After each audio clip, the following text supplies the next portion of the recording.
do my due diligence and ask when they. all leadership. Right.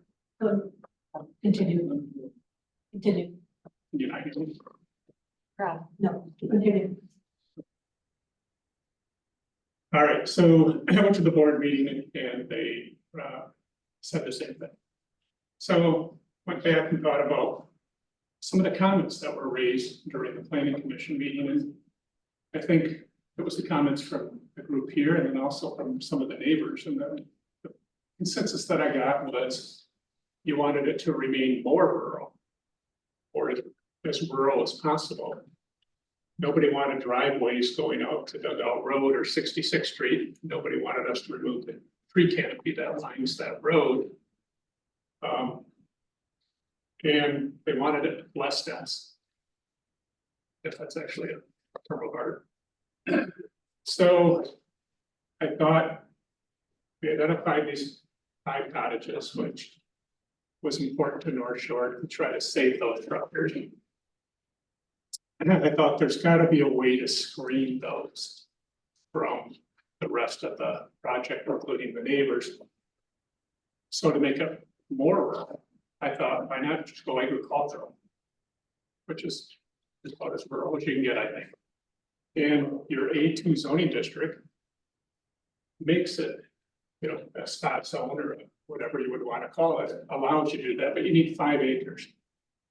And so I thought, well, if you're really not looking for maximizing the housing density, a perspective may be, if we rezone this A2, it's got to be a minimum of 5 acres. So we've carved out 5 acres for that parcel.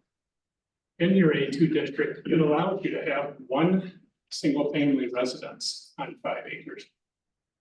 I'm not proposing any residence on the 5 acres. So instead of just wiping out the existing cafeteria, which I've spoken to the people that donated the camp and they would prefer that not to happen. We're saying, let's save that existing structure, it's a commercial building, and try to repurpose it. But I do hear the plights of the neighbors, and we do have comments from some of the neighbors that are literally on the river there. I think there's some comments on the record that you guys have received from, these things are really that sticky. From this area, and I believe next door. And you know, nobody wants anything in their backyard. Nobody wants construction going on. Nobody wants the interference. So I thought, let's repurpose the cafeteria under the definition of a retreat center. I realized maybe I could have collaborated a little more when I wrote the application, but a retreat center, by the definition that we're using, is a dedicated facility that provides a quiet, distraction-free space for rest, personal growth, wellness, and spiritual development. And then it goes on, like hotels or resorts that focus on standard hospitality, retreat centers offer tailored environments like lodging, which we're not proposing, meeting rooms, and healthy meals to support focused inner work, healing, and team building. And so that to me seemed like a good use for an existing building that we would like to repurpose that's on the property. The only reason that I suggested it be private, and private doesn't just mean North Shore people, it would be more akin to like a country club or a yacht club. And to make it sustainable, it probably needs 100 members, maybe 150, but it's not something I have fleshed out tonight. I'd like guidance from this board, and it's something that would be part of the next approval. But I looked at private, and that would include other people. If you don't make it private, let's use an example. If it was terribly successful and it was like Pennyroyal or Farmhouse Deli down the road, and it was open to the public where anybody could join in and wait down the road or walk in from afar, I don't think that's what I would like to see there, and I don't think that's what the neighborhood or the general vicinity people would like to see there. And so believe it has to be a private of some sort. And so maybe it includes some North Shore people, maybe it includes some people in the general vicinity or environment that may find that type of a study relaxing. The other element that we had thrown in there is now we're agricultural, and let's build gardens there. I'm kind of a garden fan, I have a property now. Let's move our gardens up there, they had a flower component, the chickens over there, and make it a little rural. And so that really was the sole purpose. It wasn't to try to, I mean, I saw comments that were, you know, that we have a 44-car parking lot. I tried to use similar non-forest surfaces, and there's a basketball court, or tennis courts, a couple basketball courts, swimming pool, a large swimming pool, associated decks. The parking lot would actually have less surface area than what those structures have today. And then I thought, how do we control the people driving in? Because if you add 44 cars, it'll be akin to what the camps are doing. My kids went to the camp, so I have a little experience there. Or when the church was there after that.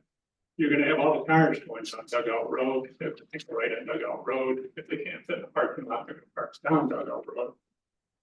So I thought, let's bring a road in off of 66th Street that already exists today. There's actually two, and using existing space, we don't have to cut any trees down, and that way all of the traffic comes up 66th Street.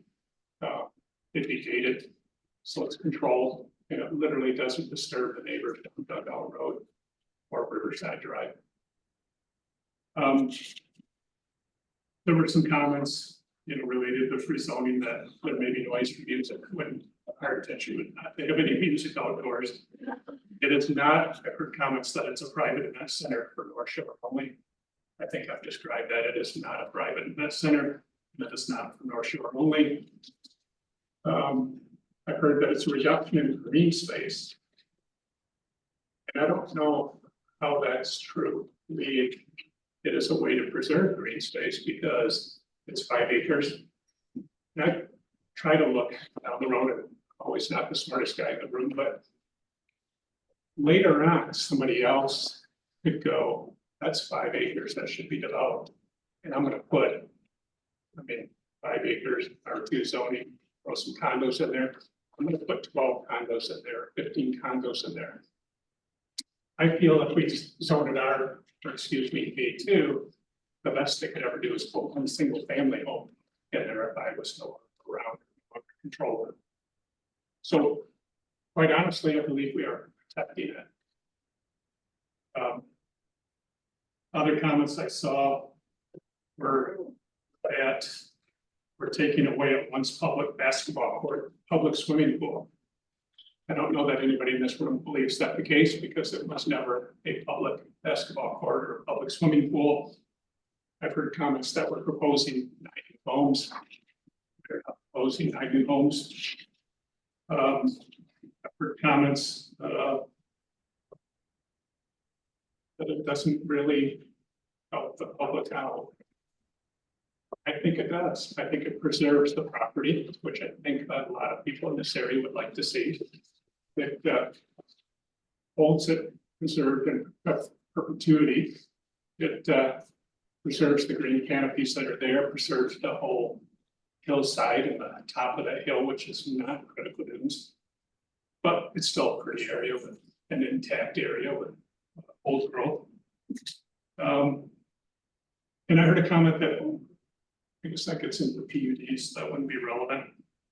And they say A2, one of the comments was this A2 is less restrictive than R2. And I think that's true when you would say it allows a special use. So it allows an event center, or not an event center, or retreat center, where under your R2, there's really no uses for the most part.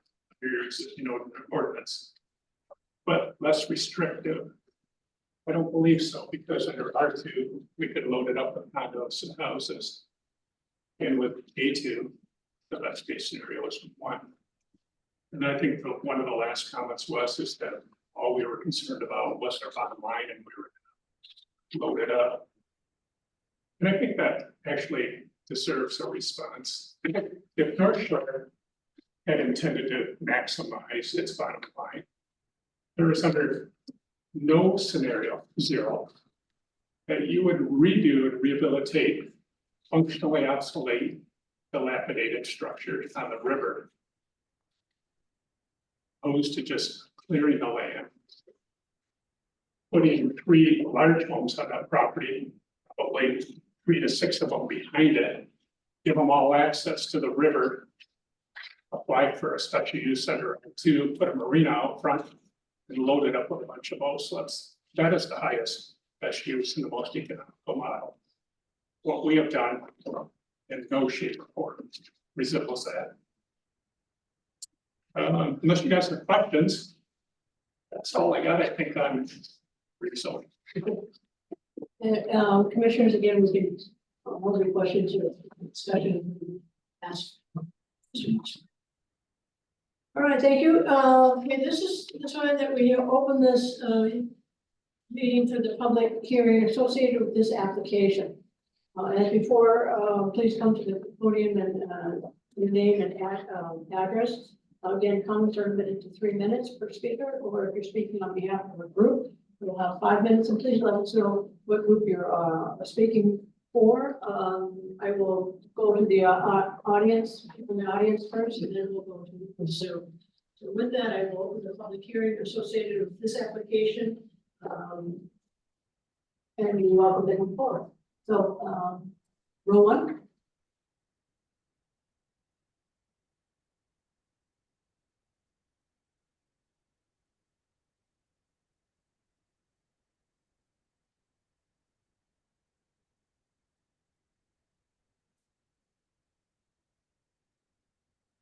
All right, and just to clarify, I have comments on 3 parts, 3 of the different special meetings. Do you want me to segment them? Yes, please. Okay, I do have prints for everyone. Do you want them now or at the conclusion of the 3rd?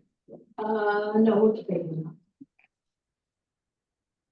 Do we already have them? No, Do we? this is new? this is a little different. This is a summary, Okay. slightly different. So.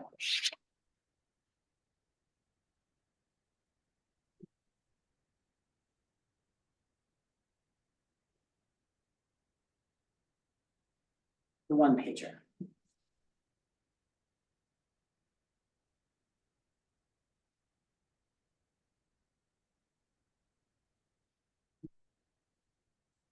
Let's do that. Thank you.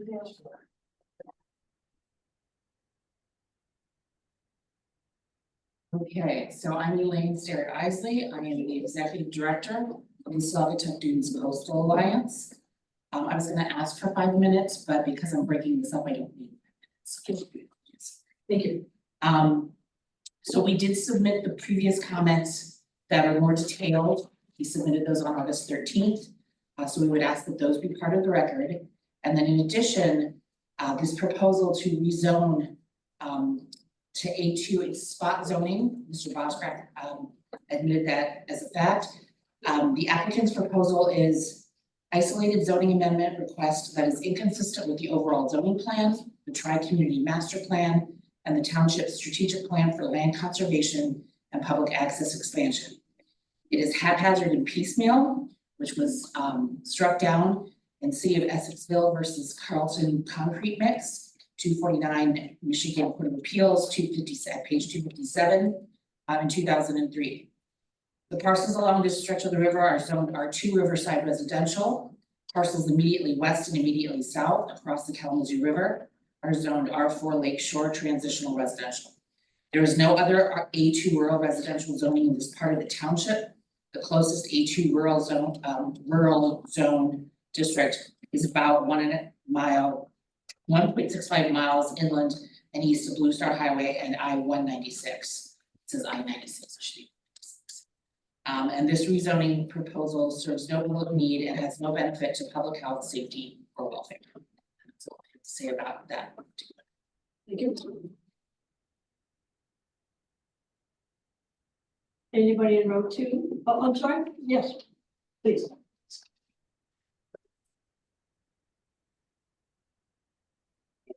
My name is Vicki Rosenberg. Can you hear me? No? Yes, Okay. I live at 445 North Maple Street in the township, and thank you all for fixing our street. Slow and steady, but it's doing great. Okay, I am reading this on behalf of Roy and Carol McAvoy, who live at 3466 Riverside Drive in Sagatuck. They weren't able to be here tonight, but they asked that some friends reach out for them. Okay, you hear me? you may just need to speak a little louder. Okay, how about that? Okay, do I need to go backwards or can I? No, go ahead. Great. Okay, so they wrote, we have reviewed the request for zoning change and PUD at the former Pine Trail camp. The changes do not fit the existing R2 zoning for reasons that follow. We are residents of the surrounding area and strongly object to the changes. The spot zoning proposed from R2 to A2 certainly does not fit with the existing R2 and does not meet any public use or need. The event center will be private and of no use to the community. As the PUD, from what we have read, this PUD does not fit the intent and purpose of it. Where do we benefit by allowing more homes to be built when the existing R2 already allows for homes to be built? Everything the development proposes makes sense for his bottom line and no sense for the surrounding neighborhood. Roy and Carol. Thank you.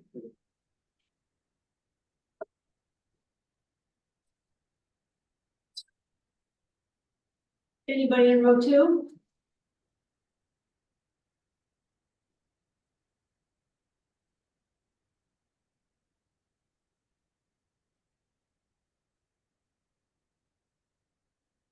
Good evening. My name is Bobby Gallant and I live at 341 Main Street in the city of Sagatuck. And I serve as chair of the board of Sagatuck Dunes Coastal Alliance.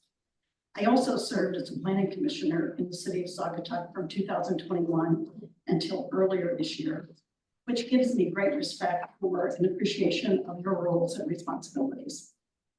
There are 2 points I will make to that end. First, North Shore's proposal calls for spot zoning. Fortunately, I saved my Michigan State University Extension citizen planning training materials. So I was able to refresh my understanding of the rezoning being proposed. Session 4 of the training included a slide with a clear and succinct definition.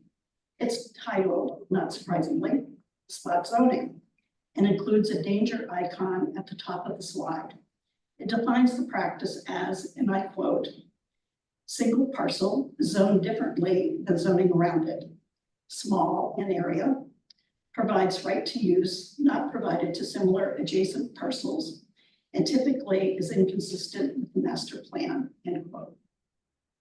The takeaway at the bottom of the slide reads, and again I quote, usually ruled invalid if challenged in court, end quote. What North Shore is proposing is textbook spot zoning. My second point is, and as we know, the job of public officials, including planning commissioners, is to consistently and fairly enforce one's ordinances. In this case, zoning ordinances that the Township Board of Trustees adopted just over 2 years ago, following an extensive and exhaustive 4-year process to update them.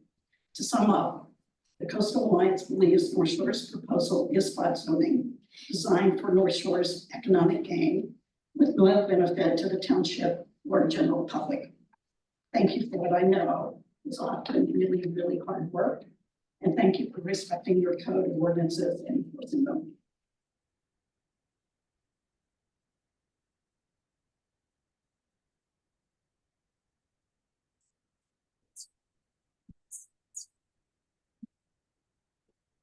My name is Sandra Randolph. I live at 3442 Riverside. I think the big concern was the event center, which I'm submitting the rest. Thank you. But I think it's still a little bit concern for people who this particular area of property, is the township knows, is probably one of the highest property tax areas in the township.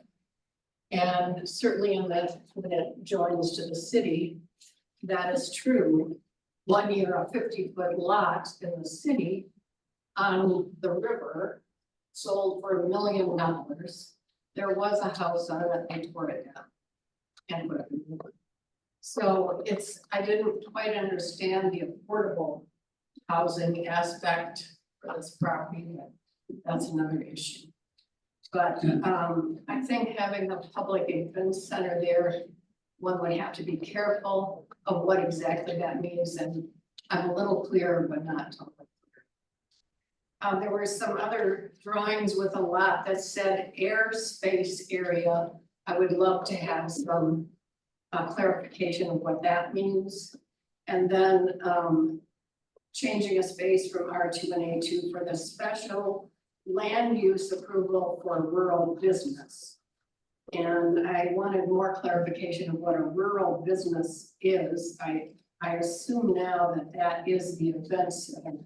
Excuse me, ma'am, would you please address the commission? Oh, I'm sorry. Yes. Sorry. Okay. I think several neighbors on Riverside Drive have said if we knew there would be such a thing as a public event center here, we would probably not have bought in this area. That's. Thank you.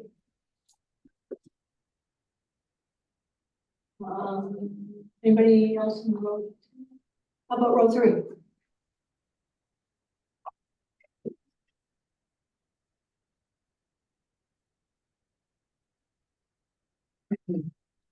So. Scott Waringa, and I own property at 6618 Dugout Road, but also 3468 Allen Street.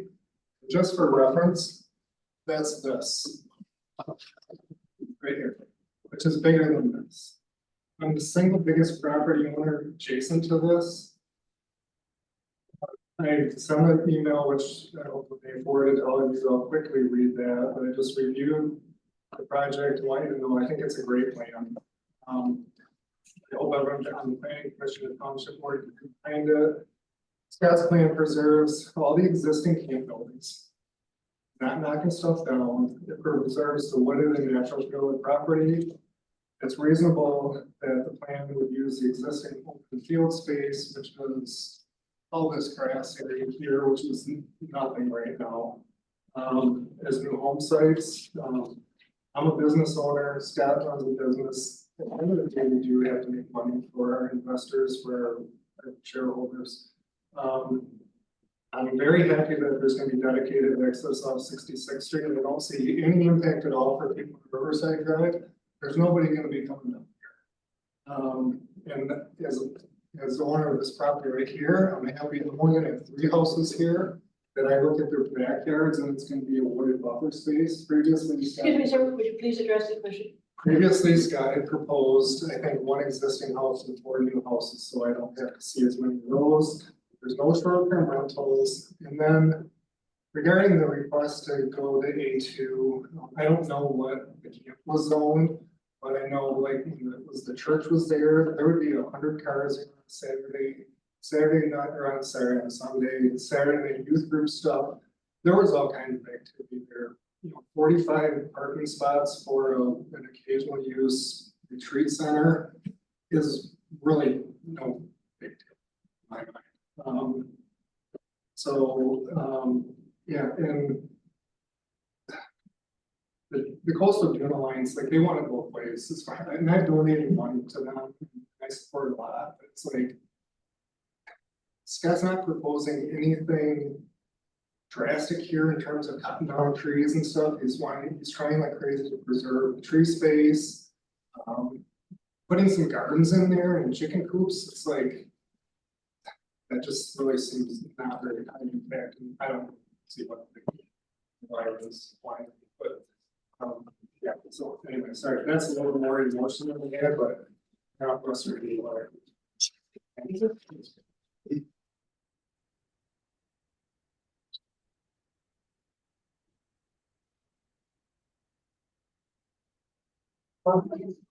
Row 4? Anybody in row 4?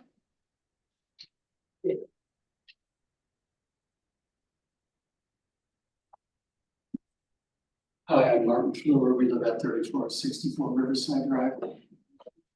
And I'm not clear on all of the aspects of the project, but the thing that I'm interested in keeping abreast is the idea of spot zoning from R2 to R2.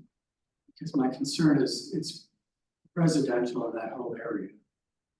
And if you allow this with one property owner, what does that do to set precedent moving forward when any adjacent property might want to pursue something like this?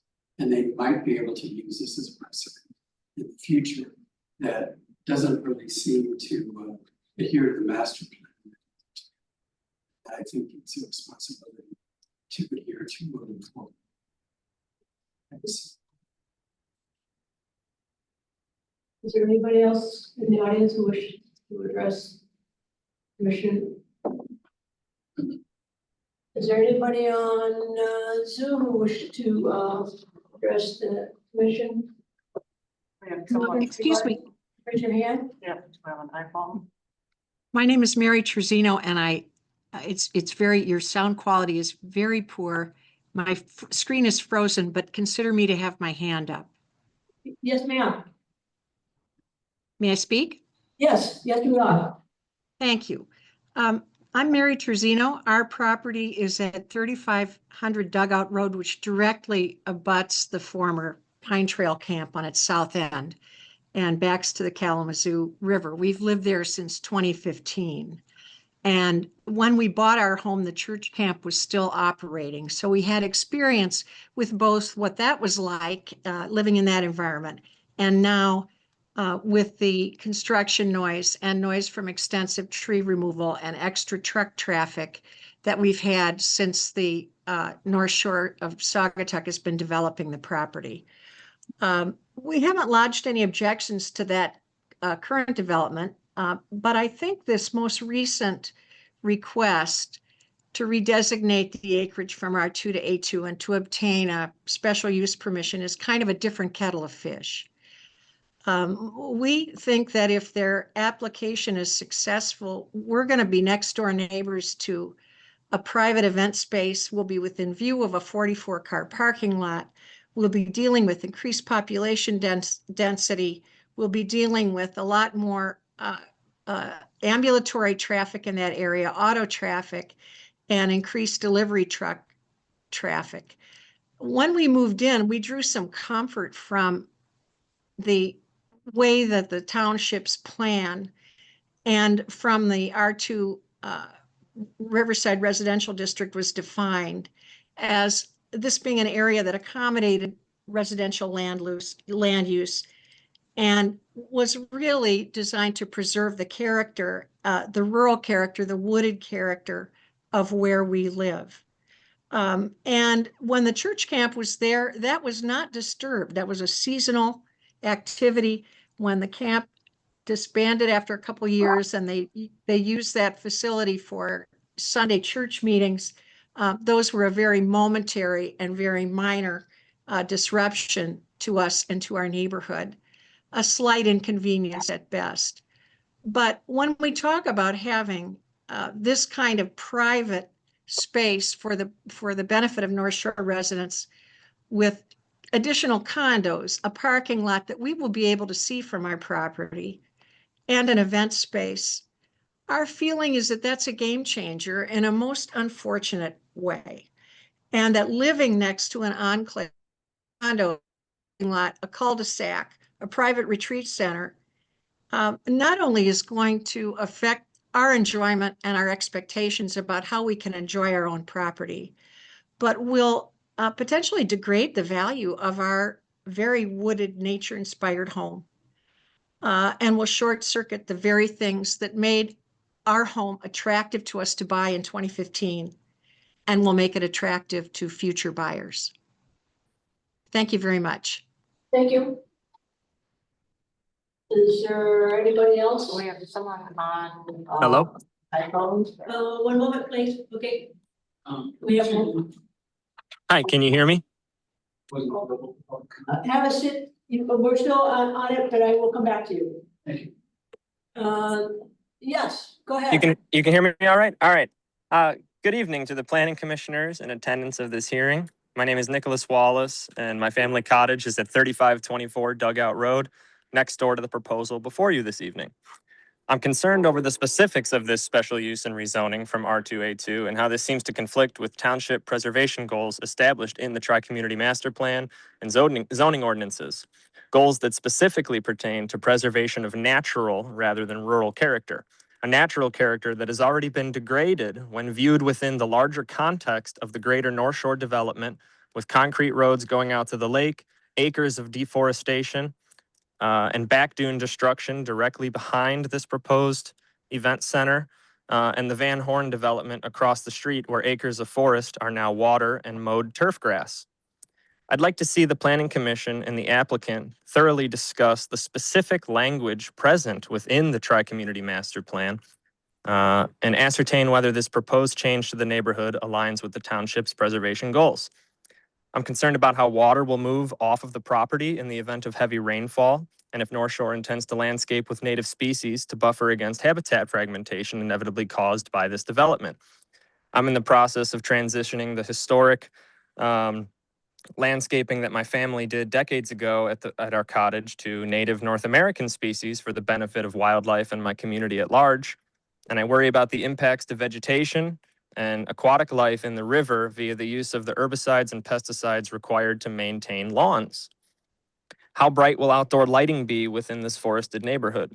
What steps has North Shore proposed to give back to the land, the wildlife, the history, and the public that was once serviced by Pine Trail Camp?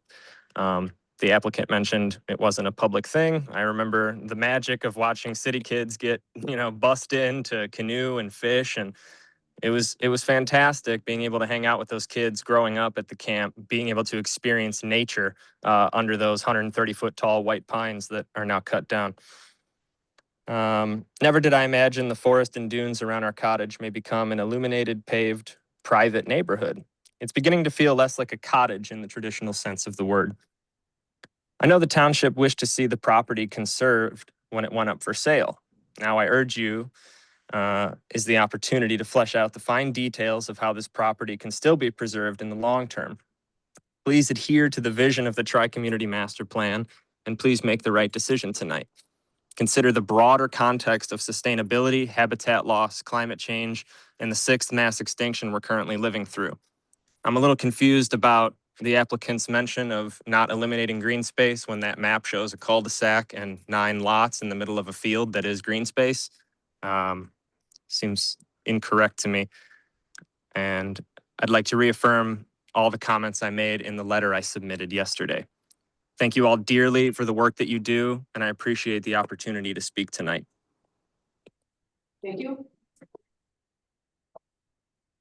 Is there somebody else on Zoom? Yeah. Yes, I'm Kathy Wallace. Okay, Kathy, please indicate your address, and you only have 3 minutes. Yes, I am one of the Bailey family owners of 3524 Dugout Road, our over 100-year-old historic Oak Openings original cabin, which is located what used to be the river mouth. I am not even sure where to begin with my objections to all of this going on with the variance requests. So let me start with A2. This is zoned R2 Riverside Residential for a reason. It has never been and should never be zoned agricultural this close to the river. A2 should never be along a waterway. This neighborhood is not suited for A2. This proposed spot zoning request directly impacts our home as it abuts our property and sets a very dangerous precedent, particularly with endangered habitat. Having a business spa venue this close to our home will bring in more traffic, lighting, noise, strain on the sandy topography, and adversely affect our property value and our property enjoyment. North Shore has plenty of commercial zone property on 135th. They can put their business, their spas, everything out there. Not a mere 20 feet from our door in the old dining hall. There are many other non-business uses that could make that old dining hall something. And then under the blanket A2, they could do many things that would be permissible further down the line, things that no one would want next to their property. I know it's the NIMBY thing, but like chickens that he already mentioned. I mean, he wants to put chickens on A2. That's next door. That's in my backyard. there's no way it cannot be about my backyard when it literally is. This application states it would have less density, less impact, than the camp did, and that is blatantly false. I have my entire 60 years of life experience living here confidently say how false that claim is. This is a natural, historic, culturally significant, critical dune area, which should be zoned and rezoned and remain zoned as R2. As for the PUD, this affects the character of the rural character of the neighborhood. He claims it does not. It obliterates the character of this neighborhood. This all should absolutely be preserved. The cement, I'm running out of time, so I'm trying to rush through. The cement in that the first talker mentioned, it's in sand. We dug out road has horrible drainage, and it looks like on the plans their drainage shoots into dugout road, which it gets ruts several times a year. It cannot handle rain and runoff. And then you're throwing all this cement in the field, which now you're not going to have as much sand to absorb things. And our well, we are the lowest spot on dugout road. All of this from both directions run downhill into right in front of our home. I am urging the township to table this and really, really get into considerations. And this is just, I'm sorry, this is mind-boggling to me. So I'm done. Thank you. Thank you. Is there anybody else? We have someone with an iPhone. See if they'll want to-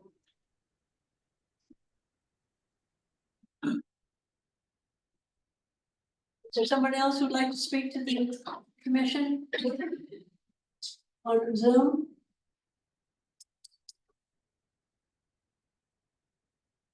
No?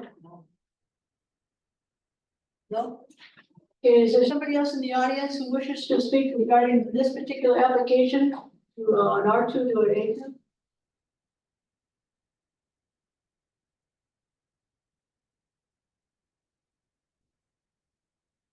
Good evening, can you hear me okay? Yeah. Dale Harrison, I live at 3108 62nd Street in Saugatuck. I'm really disappointed in the nature of the procedure. First of all, this is a zoning change, not a conditional zoning. So there's a problem procedural in that. In your ordinance, and I refer this to section 1950, it says this conditional zoning is not intended to be a tool to be used to circumvent division of the property area of the city in the township's master plan. Well, I think that's exactly what it is. We need to go back and look at the standard, approval standards. We noticed this is not conditional zoning, this is fixed.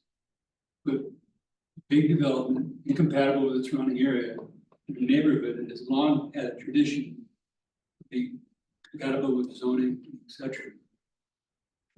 Moving on, review standards. The applicant's narrative ties the A2 request and the Planning Commission prior comments on the R request, which favored lower density and preserve rural character.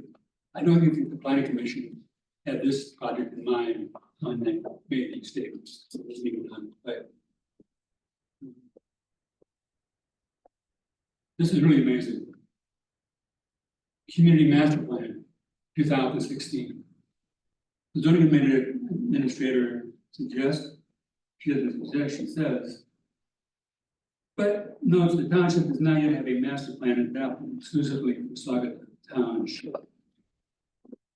So if you're basing your rationale for approving this moving forward with, you say it's that you and Daniel and apparently Cindy all approve of this connection, if you will. I think it's quite faulty, frankly. We had a chance to, and we did amend the zoning ordinance in 2024. We wanted to make those kind of changes in the land use map, or changes in the use available for these various properties in the R1, R2 zone, we would have done it. So it is a dangerous precedent because you let North Shores, the applicant, get away with this, you're gonna have a lot more of the same kind of issue coming before you, which legally doesn't have a foundation as it was explained by one of the earlier speakers. You guys need a professional planner. I have lost faith in the zoning administrator and the staff here in the township. I've seen unbelievable, you will call it maneuvering, lack of transparency. It's a big concern. You guys need to take charge of what the zoning is. You can't depend on the zoning administrator to give you the right scoop every time. Or the staff for that matter.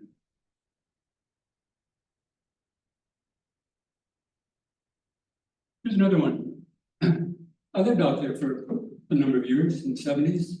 I've been out there almost every year since then. But those are camp. So they say that the campus can be more developable, more happy. This is going to be much calmer and less intrusive, more compatible with the zoning. That's not true. The campus, the data library being shut down. I'd ask you to wrap up your comments, please.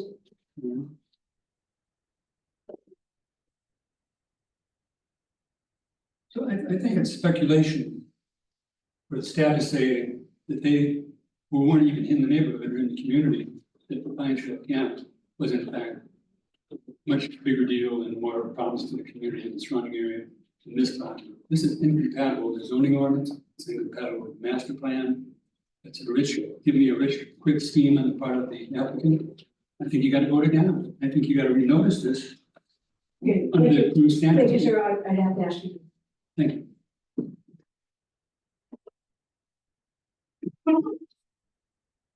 Anybody else wish to speak either in the audience regarding this application or on Zoom? Seeing none, I will close the public hearing for this particular application. Commissioners, I would ask that we discuss those and look at the new standards offered to us, and if you have any questions to the Mr. Boscroft, you're welcome to ask either clarification questions to him or to Ms. Ross. So with that, any comments? Anybody wish to start? I have a question. You made a comment that I wasn't paying close enough attention to the numbers.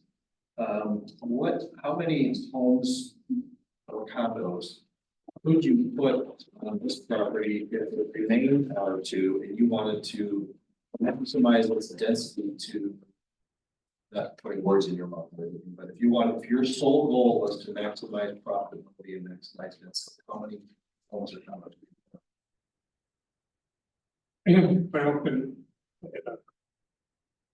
been have a real in-depth conversation, but what, the whole 20 some acres or what, the 5 acres that I was talking about? Yeah. Earlier?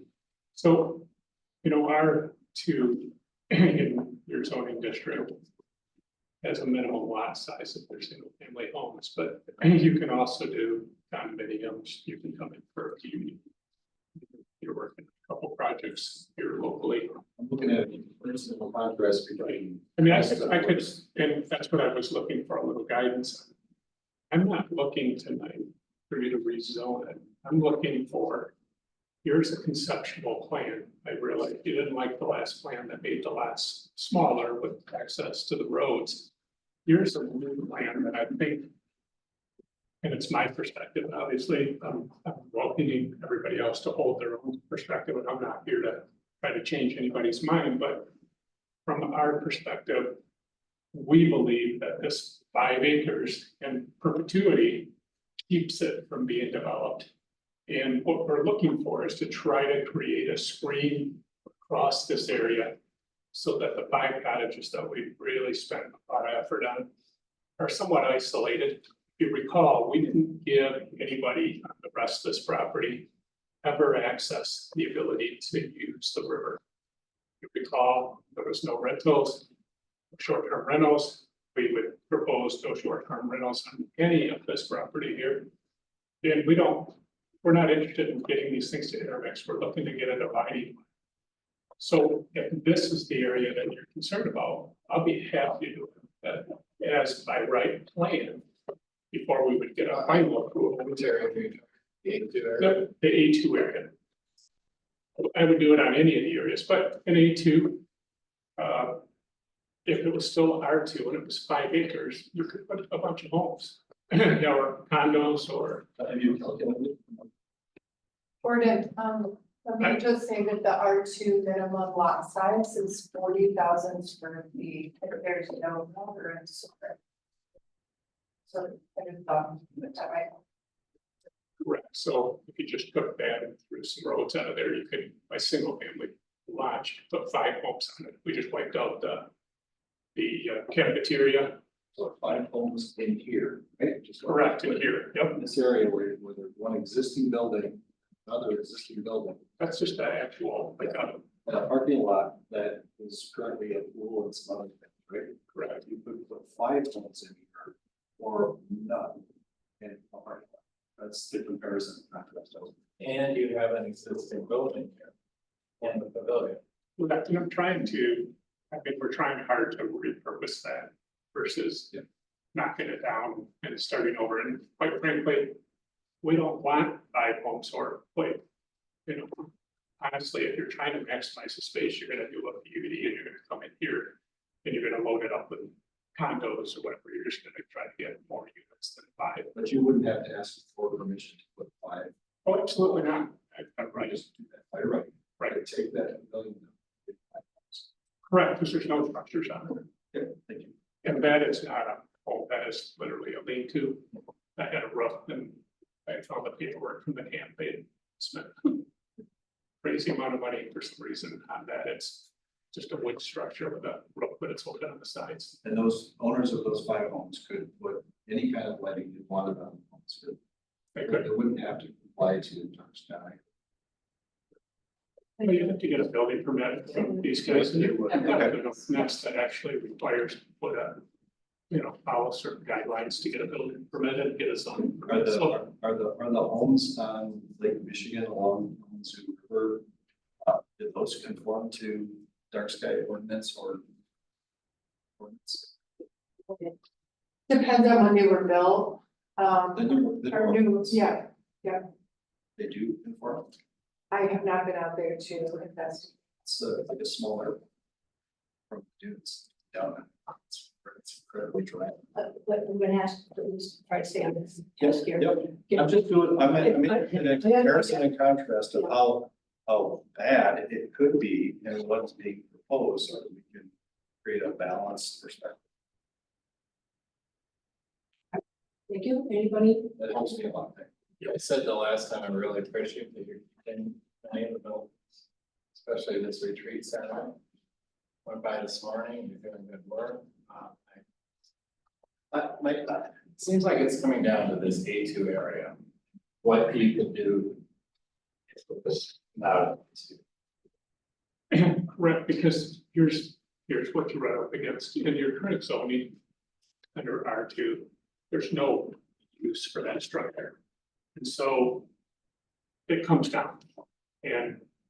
You have to take it. Right, and the people that donated that lost their son literally coming to camp, and that's why they donated the money and they built that structure. And I see those people a lot. They visited the property, there's a plaque in there, and they're there a lot.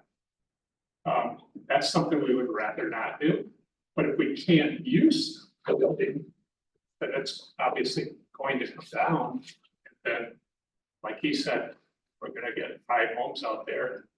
And that is exactly the comments that everybody that spoke of tonight doesn't want to see. And so A2 in my mind, because, you know, at some point you're gone, I'm gone, somebody else could get that piece of property, buy it and go, I'm gonna develop it. I mean, I literally see those opportunities quite often. And it's by the water, it's got a view, it's in a little rural community. You're gonna put 5 homes. So A2 locks it up and have to come back before the next people that take your place and try to convince you to take it out of A2 and make it R2 and allow them to build 5 homes. But if you were to sell this property 10 years from now. And somebody said, I don't want this retreat center there.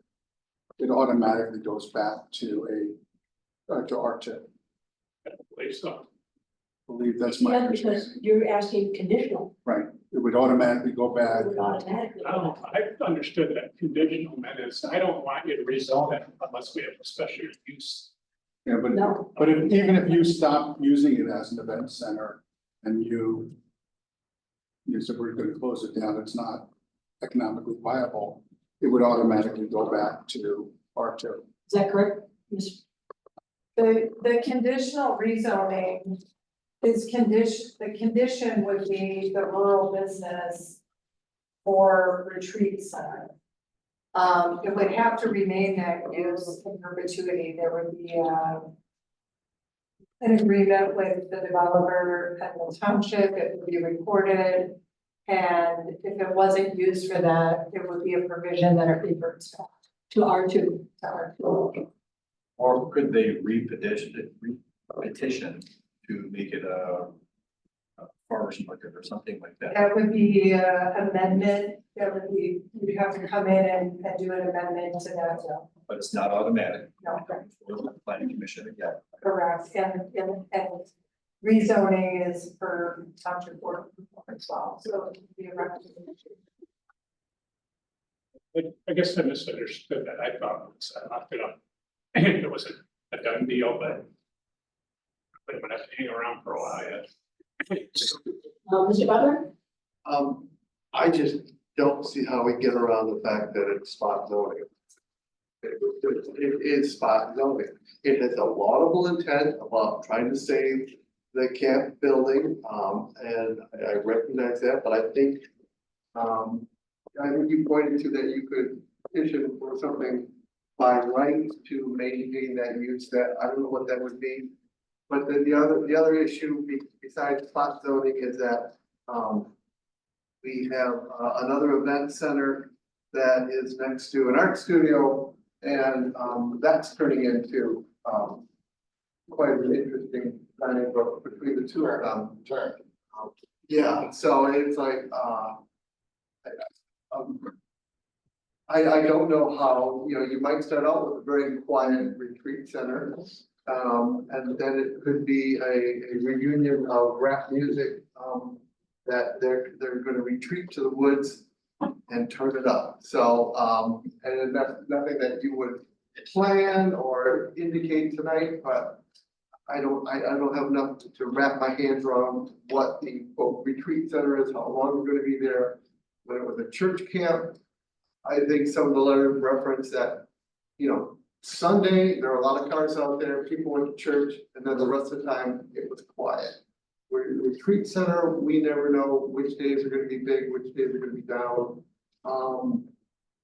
But it's spot zoning, and I think even if we did approve it, we would just look at getting ourselves into the wonderful land of Allegan Circuit Court, and I just don't see a way around it. Now, I would also add the master plan specifically says in section 13, page 5, do not strip zone or spot zone. So that's directly against the master plan. So Anything else, Mr. Manning, since you, Well, R2 designation, is set there to preserve the village and the riparian corridor. And I just can't see changing that to an agricultural zone area. I love what Scott's trying to do. I really do like all your plans, but as far as turning it from R2 to A2, I just can't see doing that. Coupled also with everyone's comments. I would have to agree with, in regards to thinking about going from an R2 to A2 is, there doesn't seem to be, there is no A2 in this area. Is all to the east of 196 Blue Star. We don't have a definition of retreat or comfort center in our ordinance, correct? No, don't. We do have a definition for, it's in the commercial district, the event center, we do have a definition there, but this is different. Right. So therefore, that seems to be a little, and again, we're finding this definition, there seems to be a little conflict in regards to the definitions that I'm hearing from one to the other. So A little bit, so I was like, okay, we're gonna have to flush that out if we were ever gonna go this way. But as I also looked at is, I just don't see that this is compatible to the areas that, I need to move it to. And I appreciate the board's comments. I mean, there's possibly maybe another effort or two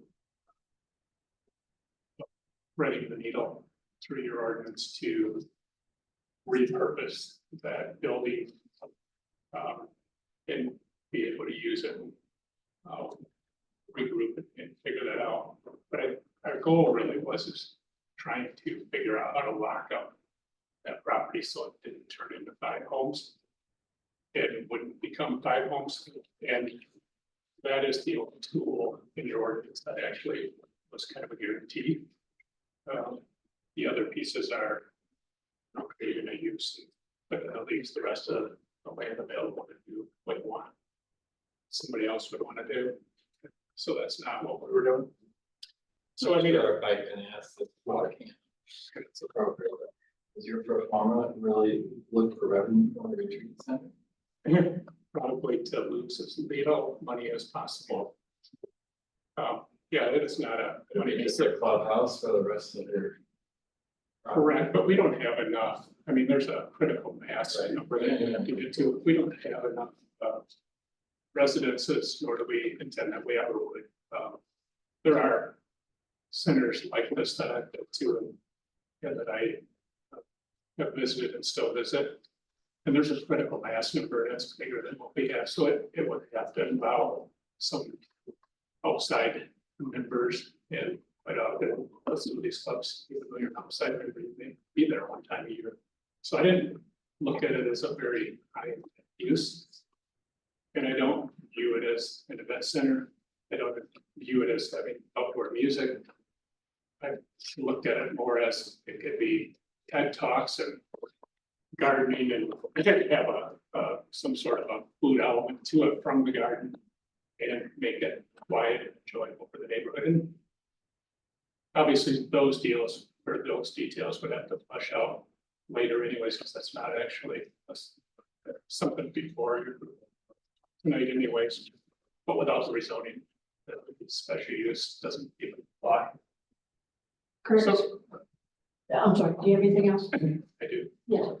So I don't think we have to vote on it because I think I understand your concerns. So that kind of knocks out the. Okay, so I'm gonna stop right there.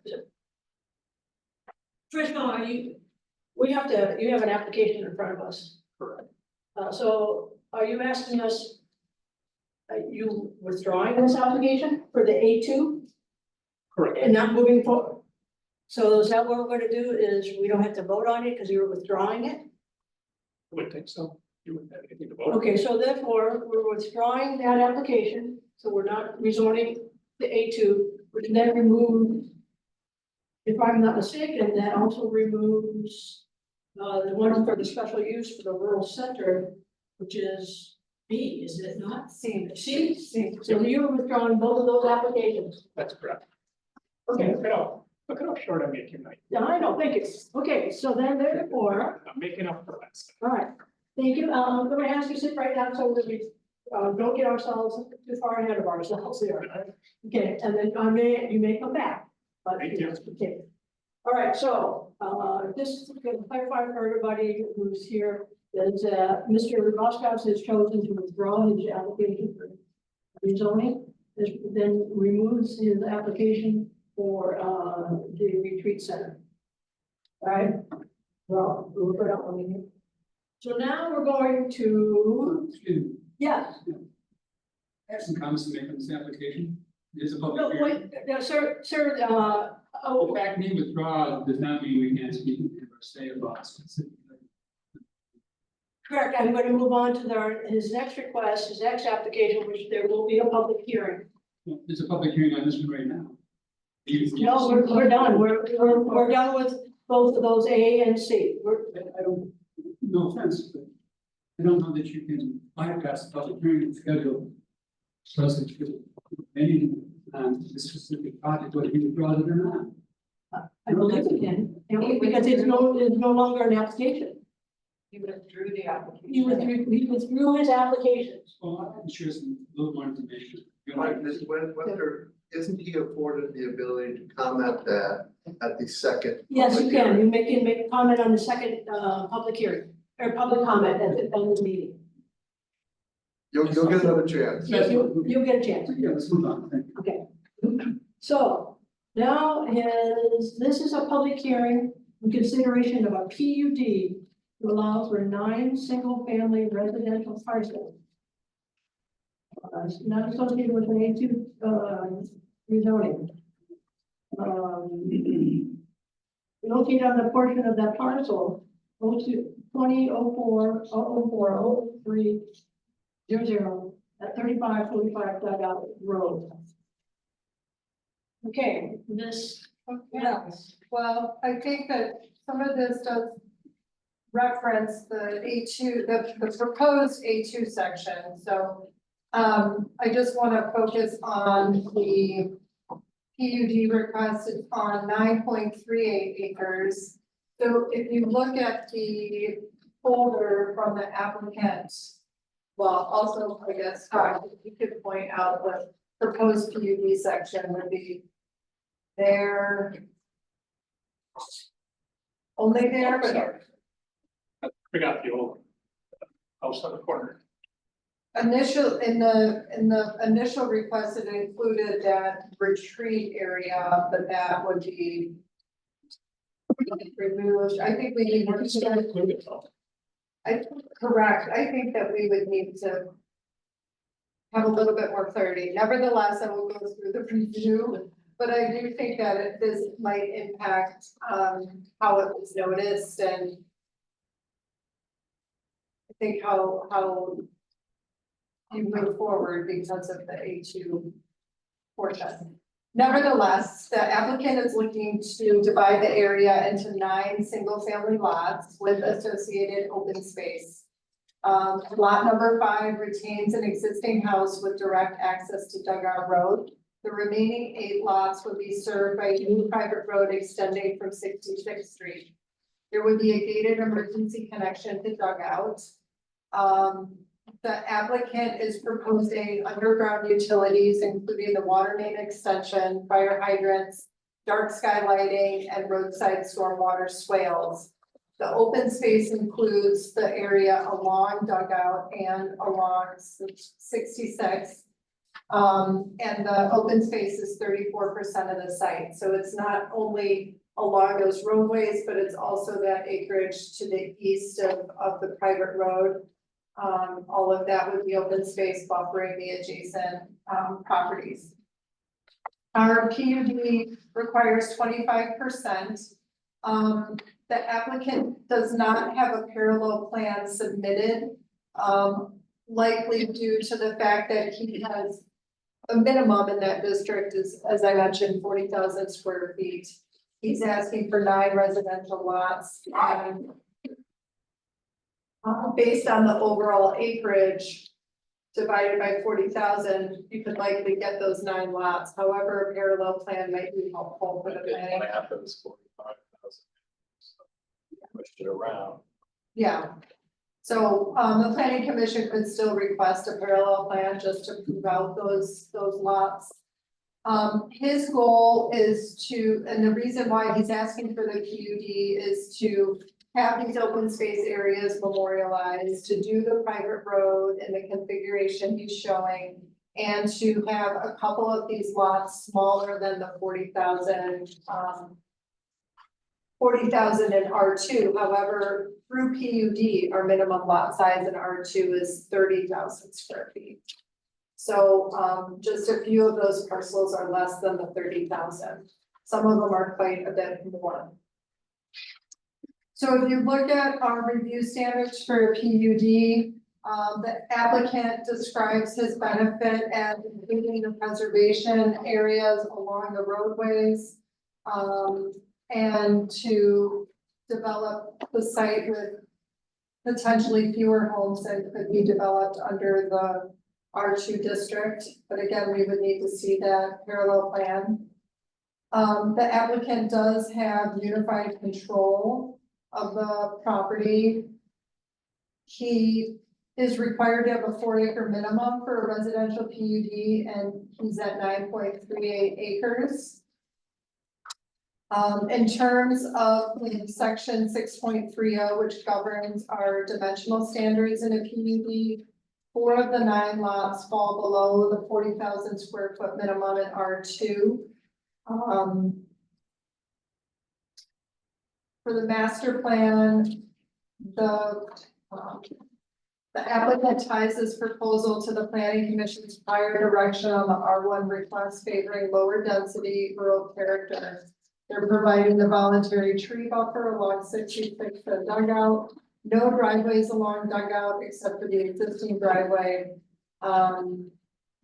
So given the master plan is calling for green space and preservation, he is using the PUD as a vehicle to have this private road and these open space buffers memorialized in perpetuity.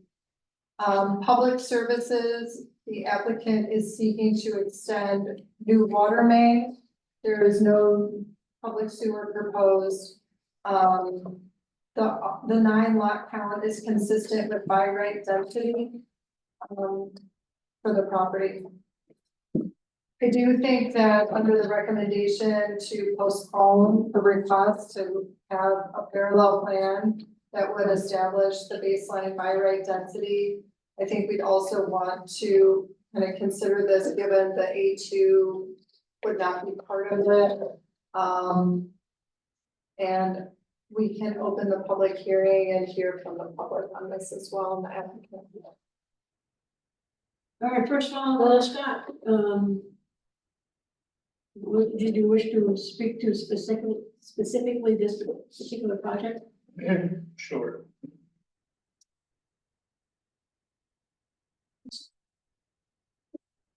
So maybe. So the PUD for the 9.38 acres is actually the start of the lead line. There's an existing home here now that's been sitting for a while that, if anybody remembers, was a shingled kind of a cream colored vinyl siding house. And we did change that around a bit. It's been a little while, maybe a year and a half ago or so. It's now a metal roof. It's already void, backboard siding house that's kind of a darker gray color. And we did remodel the inside of that house. It has an existing driveway that actually goes out to Dugout Road. What we're proposing through this is to get this house divided off so that it can actually be put to a purpose. So right now it's just sitting. And then following up back across here, we talked about this. Turning down and then following back into the woods, connecting to the other North Shore property, hitting 66th Street, come all the way across, back up and down Dugout Road to here. So there is a green space that's proposed. You know, in the earlier meetings, so it was discussed about trying to keep the trees along the road. We have proposed a 40-foot one on 66th Street, and that's outside of the road right away. So if you actually look at the tree canopy there, I believe that is 20 to actually keep that thing intact. Because it would, if you look at the center line of the road, it would be 33 feet plus 40, so 73 feet from the center of the road. And then down Dugout Road, it's a little tighter. So there it would be the 33 plus 30, which is 63 feet from the center of the road. We added a little bit of a tree buffer here just because this house is kind of isolated because it has an existing driveway on the Dugout Road. And I think it should be separated from the rest of this. We're also proposing this area here be preserved. This is what we had talked about a little bit earlier. I had talked about what it's kind of a hill. It's got some old intact forests and stuff there. For that, we would like to keep and preserve in perpetuity. So that is part of the preserve. I think I didn't include, which I probably should have. I think that's the center here, both sides of a football field. That also, I would think, would qualify as green space, as long as we put it in the association or the condo documents for the condo sites that it's maintained in a certain manner, that's used in a certain purpose. That would be an additional piece of green space that would be flushed out before we're looking for a final approval. And what this allows us to do is take the existing church building there. Obviously, after some serious remodeling and some creative retooling, I think we could repurpose that as a single family home. And then what it really does is allows us 7 more lots or 7 new structures, not 9, because 2 of them already exist today. This would be serviced by a new road that is actually an existing road that goes through now. We would turn it into asphalt. Right now it is gravel. And we would build the cul-de-sac in, which is pretty much the middle of the ball field, which has quite a bit of the remnants of the old camp. It's kind of worked its way over to the center there presently. We're proposing running a new water line in to service this area. And so we would tie into the existing water at 66th Street. We would go through the dugout road. We would take a right and bring one to the end of the road here, right next to where these cottages are, and then we would go east down Dugout Road and connect it to the existing water that was put in recently on Dugout Road, Riverside, so you would get a loop out of it. That would provide city water to these homes, and then also the fire protection that the local fire department is going to be looking for. And the condo decks, before final approval, obviously it would go to Lene and to the township attorney for review. Probably the only thing that would be out of the ordinary was we would not allow short-term rentals in here. It would be gated here. We would either get a chain area there for fire department and police access, or we would put another gate there that restricted the access through the road. We proposed very little lighting. What we have is down or dark sky lighting. Stormwater would be controlled through the roadside swales. And again, new gas, new electric in the road right away, and those would be buried utilities. Had enough power outages, I think, for a long time in the last year and a half. And so things under the better. I think that's really it on the PUD. Obviously, we would, part of the PUD would be that we would get a conservation easement or preserve over top of that piece of property. No matter what we would do with the rest of this, so that we meet the requirements that are required in your ordinance. And we control the property, so we can do that. Okay. You've got questions, I'd be happy to go ahead and answer them. Thank you. Okay, this is the time that we open the meeting for the public hearing regarding this application associated with the PUD on this parcel. Again, I have to come to the podium and see your name and address. About 3 minutes. As an individual to speak, or if you're speaking on behalf of the group, you have 5 minutes. So I will open the public hearing for this application. Is there anybody wish to speak on this application? Yes.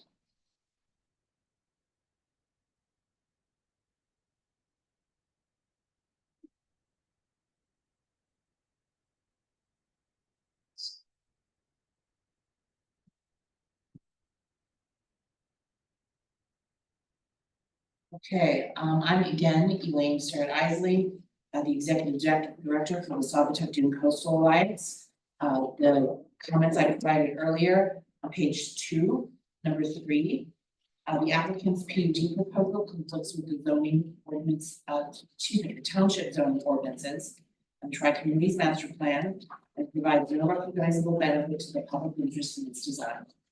The proposal provides insufficient open space, habitat, and wildlife corridors.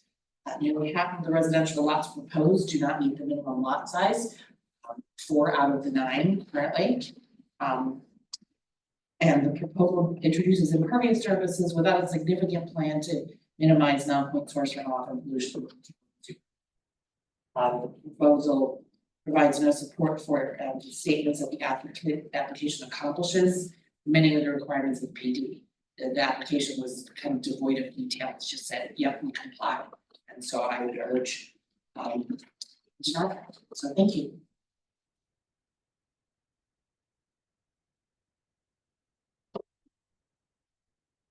Two.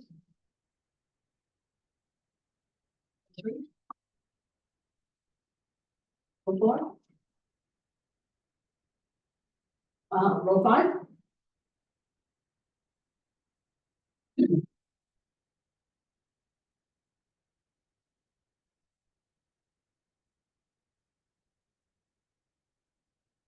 Bill Harrison, 3108 62nd Street. I'm not clear on a couple things. Basic issues. When I think of dedicated open space, ocean open space, I think of a vegetated wildlife. I don't see this in this. Could you speak up, Dale, please? Can you hear me now? Yes. Okay. When I think of open space, I think of vegetation, trees, bushes, wildlife habitat, corridors. I don't see much of that in this proposal. The other thing I'm wondering is, I think using an open space, it's also part of the project that you've already made a determination on. I'm not sure if that's in the realm of realistic. So he's using property on the west side of Dugout Road. That project is over the process plan. Is he talking about another area? I'm confused about where that open space is in 66 Dugout Road. Just a question. Something to look at, and I don't care what the answer is. Thank you. Anybody else in the audience wish to speak regarding this application? Is there anybody on Zoom who wishes to speak to this application of the PUD? Please raise your hand.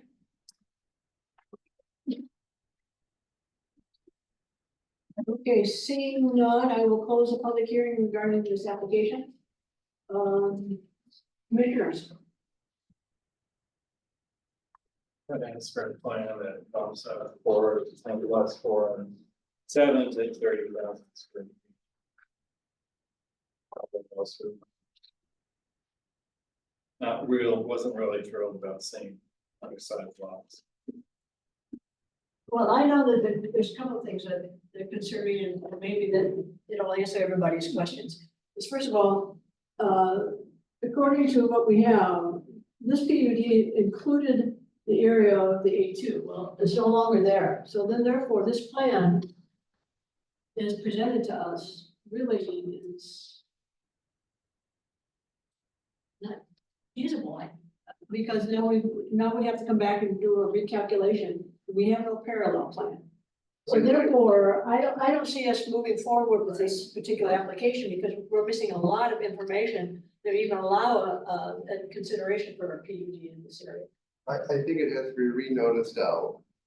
And that might be. With just this parcel, number one.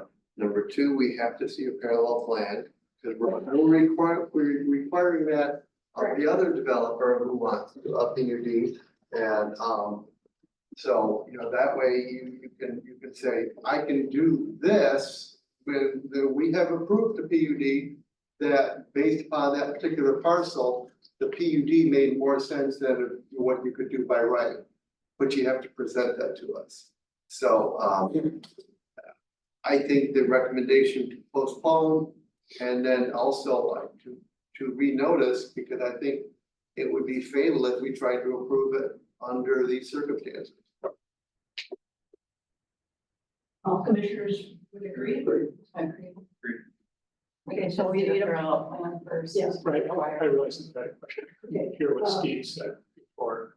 Oh, I was just asking if we had a bump up for the 9, whatever, the 220-some thousand lots. to 30,000. Yeah, We- it's a we bigger can- picture.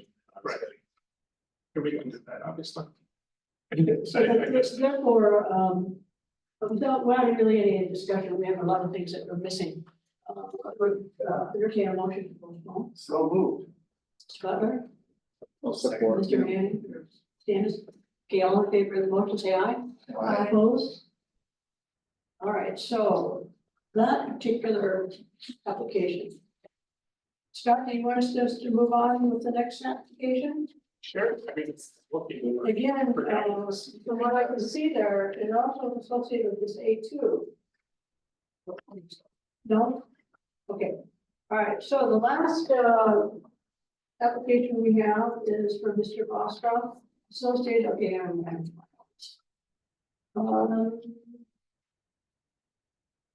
a public hearing in consideration of a condominium for 3 existing duplex buildings located on a portion of a parcel 20/004/03 at 3545 Dugout Road.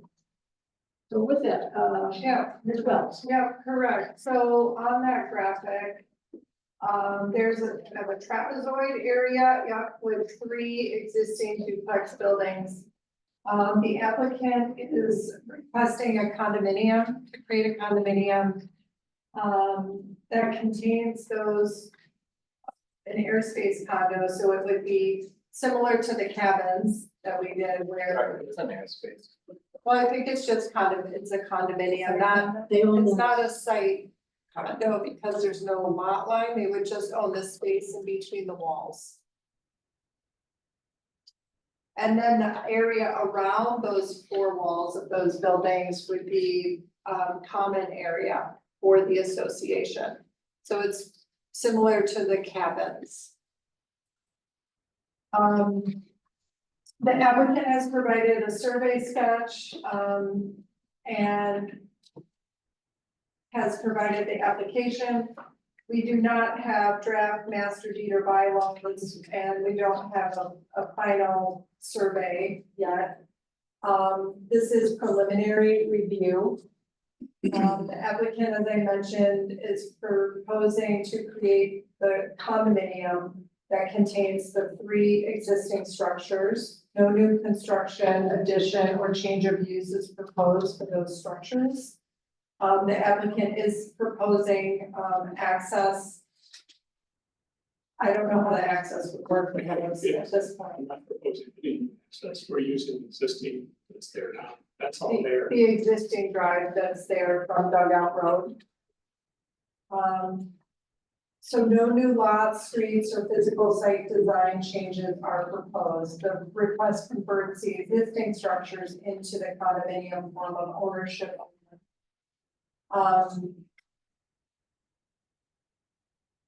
In terms of stormwater and water quality, stormwater detention, retention, drainage, there is no new construction or site disturbance proposed. The buildings are served with well and septic. Should municipal water serve the site and former camp property, the buildings would be required to connect to that service. We did not receive any outside agency comments on this matter. And then in terms of the low impact development standards, there is no proposed gravel drive, so I would like to correct that in my report. So the applicant would preserve all protected trees under section 11.100 and table 11.100. If there were any changes to grading, however, they're not proposed, had there been, we would have wanted protections around those trees. Since this request involves no operational or use change, and I don't have any outstanding concerns on a preliminary plan basis, I do believe that we could consider preliminary approval, provided that these conditions are met before we proceed with any final approval. And that would be review of the draft master deed bylaws and all exhibits by our township attorney. We would want those submitted prior to and with any final condominium plan review. We want the final boundary survey. We would want to see in those documents that the rental term be no less than 90 days. We would not issue any permits for those buildings until, say, there's changes to the interior or something like that. We wouldn't issue any permits until the final plan was approved by the township board. And then other conditions such as, once this is approved, all of the deed and the bylaws would be reported with the county. And any other conditions from outside agencies would have to be met.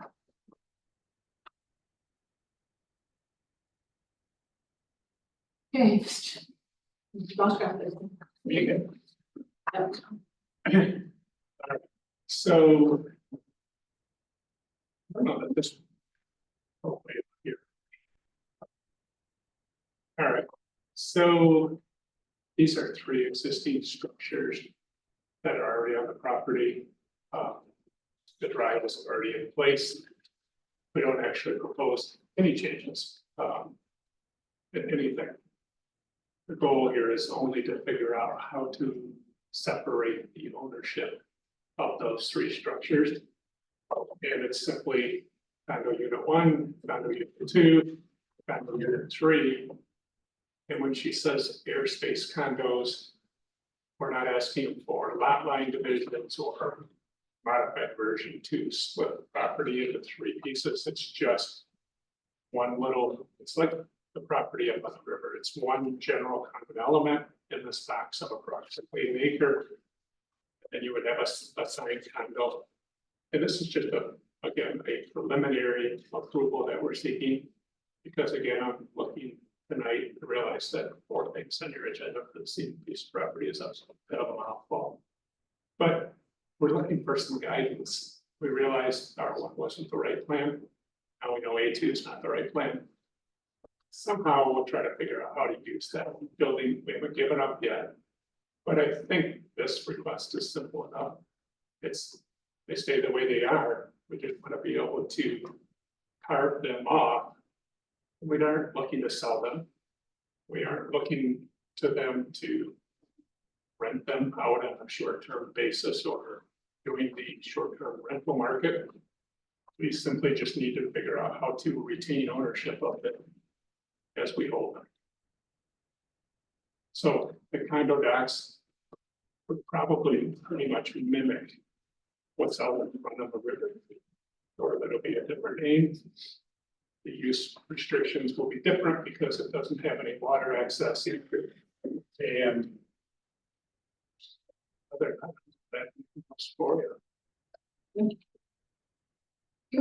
Thank you. At this time, I am happy to open the public hearing regarding this particular application. Once again, please come to the podium so you can name the address. 3 minutes per speaker, or if you're speaking on behalf of the group, you'll have 5. So does anybody in the audience, row 1, speak about this particular application? Row 2? Row 3? Row 4? Row 5?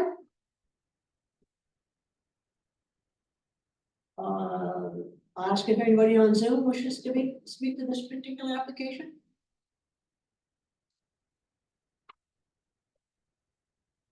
No, hearing none, I'll close the public hearing associated with this particular application. Commissioners.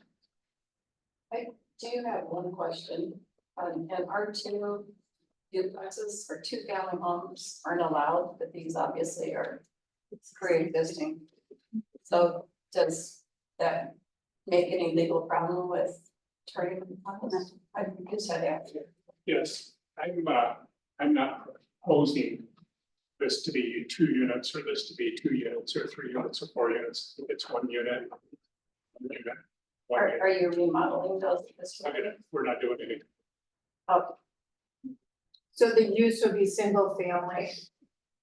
Correct. They already, I mean, they're already living spaces from the king, continually using them. I just saw it's called out as duplexes. and Yeah, and villas. a quad. Well, that's because this actually is 4 spaces, this is 4 spaces, and this is 2. So that's the way the camp built it. Oh, But it would be really hard to sell it because this guy in the front up here, Dale, maybe controls the thermostat to the one furnace that does all of them. So we'd have to all get along really well and, you understand what I'm saying? Some shell, you know, it's not sheets down, but you know what I mean? It's not truly 4 units, 4 and 2, so it's not. A 10 unit kind of, it's a 3 unit. Does that make sense? Simple, that's. Okay, it's one utility. Actually, it's one utility.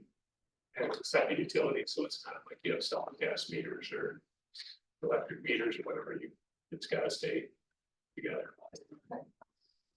So I guess the choice we have is that if this, we look at just this lot under R two, they have one house. These three units are there. So this is the way he can continue to use the 3 units. Versus having to tear them down or tear down 2 of them, and then you've got one. So you would sell these as individual condos? I mean, I'm not selling at all, but I think I would record them. Can't really record them as one because it's 3 different structures. But maybe I'll put in the condo docs that they have to be a single owner, has to own all 3 of them. If I have 1, you get 3. I don't know, that's something I would flesh out when I would get to final approval, and I'd probably seek a little guidance from the township attorney too. But I guess you could have 1 owner, a second owner, and a third owner. Mechanically, that would work, I suppose. But, I mean, our goal wasn't to sell them or interim into short-term rental. Well, I got that, and so that's fine, but so you're gonna become a leasing agent, and you'll have these 3 units for rent of, on a 91 day or greater period. Actually, we just use them for, well, employee housing and maybe some local people that needed a cleaner place to live, that we had some health issues. Can't you just do that now? Because is there some reason that? I mean, I'm just like, well, I wonder why you're putting, if these are existing buildings, Correct, you own them, correct. and you're just putting your people in them right now. Correct. You don't really need any permission from us to keep doing that. Correct. I'm just looking for a way. I mean, this is like a lot of, I mean, obviously, we're here for 4 parts tonight. It's a chicken or egg thing, but I don't see this piece of property changing because I'm not moving. So I gotta start somewhere, so this isn't a 1-step deal to do a condo conversion, it is a 2-step deal. So I need to eventually get them carved off and park them under an ownership entity so that it stays that way. I can't just leave them out in the middle of nowhere, because if I had to go get a building permit to fix something or a plumbing permit or whatever, I can't do it today because it's all 1 parcel of land and I got too many buildings. So functionally, if things break or need repairs, we got a bit of a problem. Cindy, you're nodding your head. I don't think that's a problem for ordinary maintenance and repair. It would be a problem if we were going to do an addition or add a 2nd story or a 3rd story. But just putting on a new roof or. Ordinary doing maintenance electrical- and repair would not be a problem. Yeah, To keep it all in 1 parcel. You pull up like a mechanical permit and, Mhm. because we couldn't on the camp, on the stuff out of the Well, that river. was different. Well, I realized there's building permits out there, but we couldn't pull mechanical permits either until. We Well, had, if you were going to replace a furnace or replace an air conditioner, yes, you could get a mechanical permit for that. right, Without putting them into condo ownership. Because the difference between condo ownership and single ownership really is just a matter of ownership. The pre-existing condition that they exist, they're non-conforming. You can get a permit to do ordinary maintenance and repair without a problem.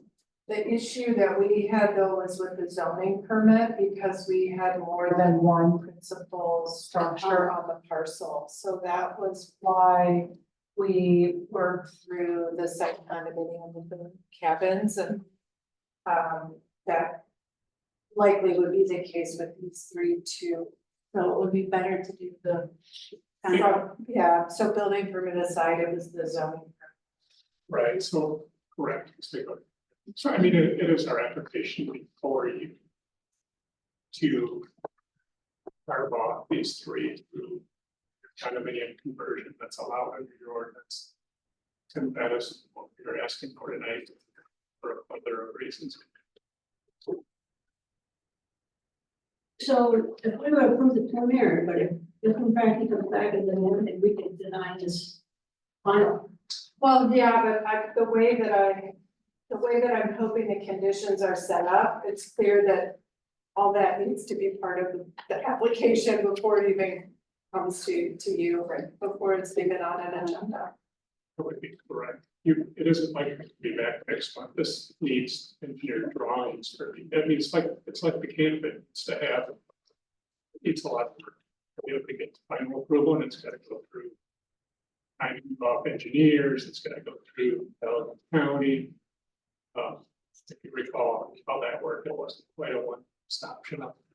Fire department. Et cetera. Can I ask a simple question? So if you decided that that little smaller building you wanted, that wasn't working out and you tore it down, what would be the limitations on building a new slightly larger building?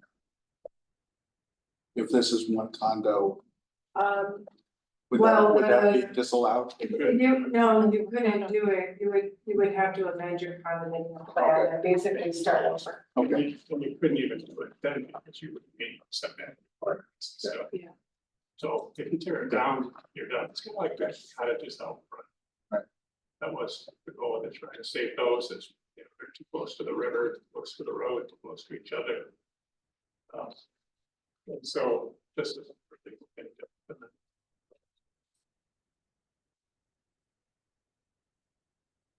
And as we think about the rezoning that was requested, it was strong. This has no effect associated, this is a different parent parcel and it's nothing, no connection of any type. That's correct. Okay.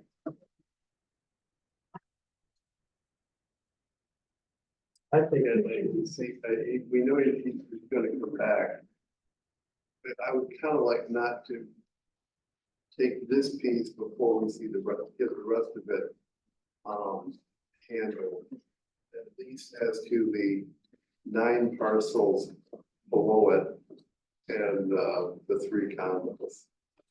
I mean, it kind of makes sense, but with what we're looking at these other lots, you know, this should be, it has just enough space for one house.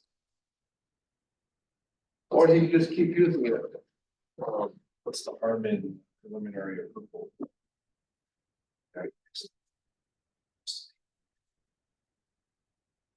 Kind of like to see the whole thing together.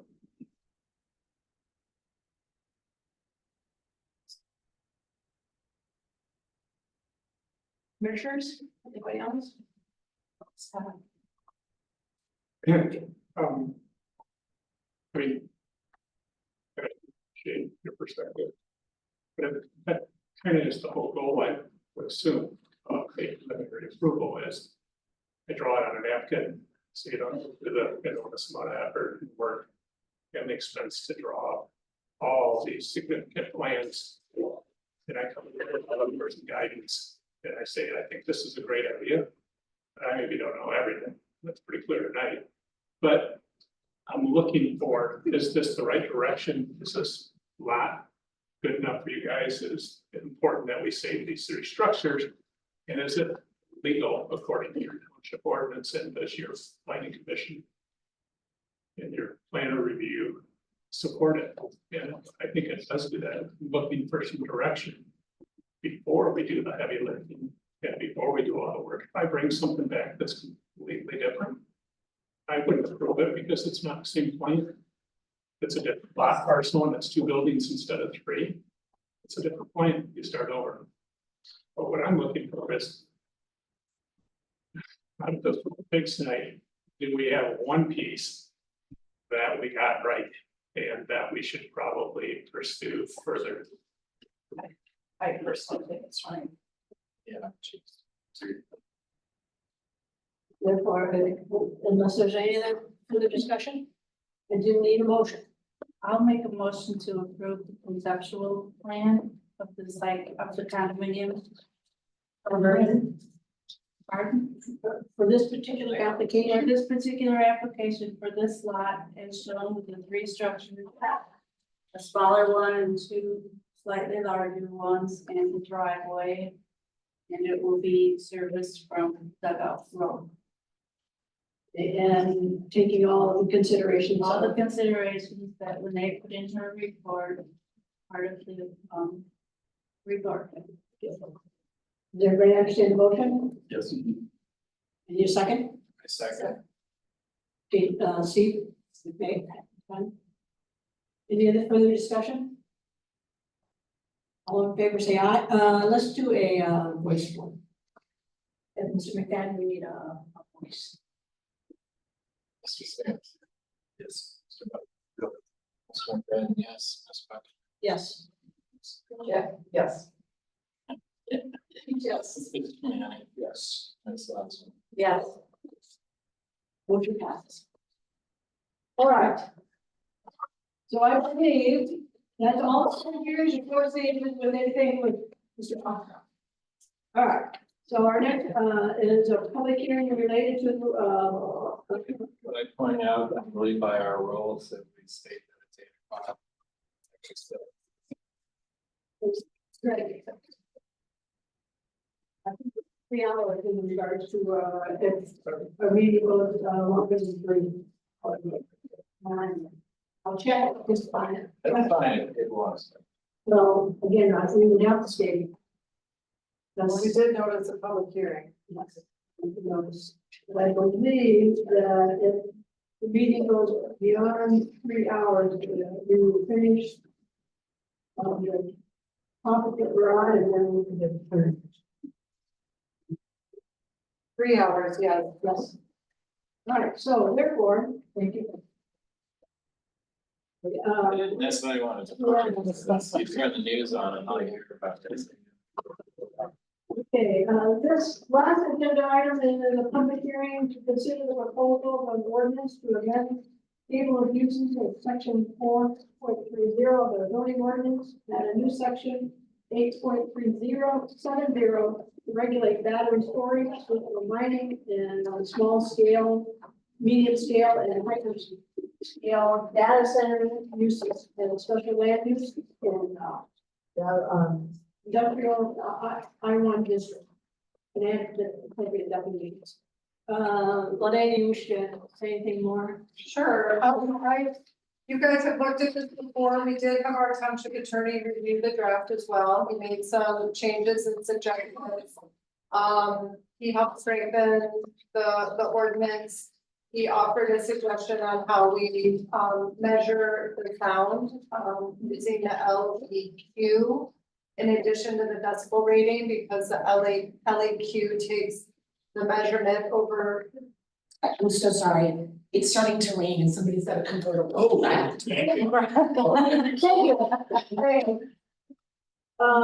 That's an important interruption. Yes, we're just gonna have to wait. Yes. There's 2 minutes left.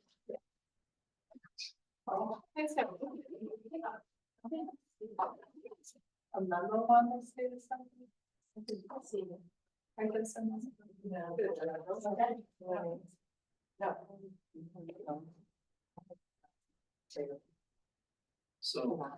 There's a little box around the word airspace condo.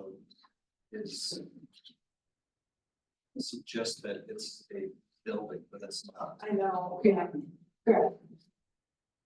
I regard that as I look at them, I look up to your space, it's like, oh, so each individual building is gonna be in your space. Not what it's proposing.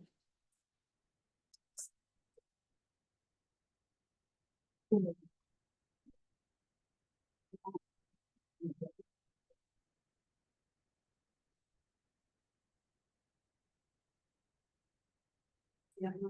All right, yeah, I apologize because I think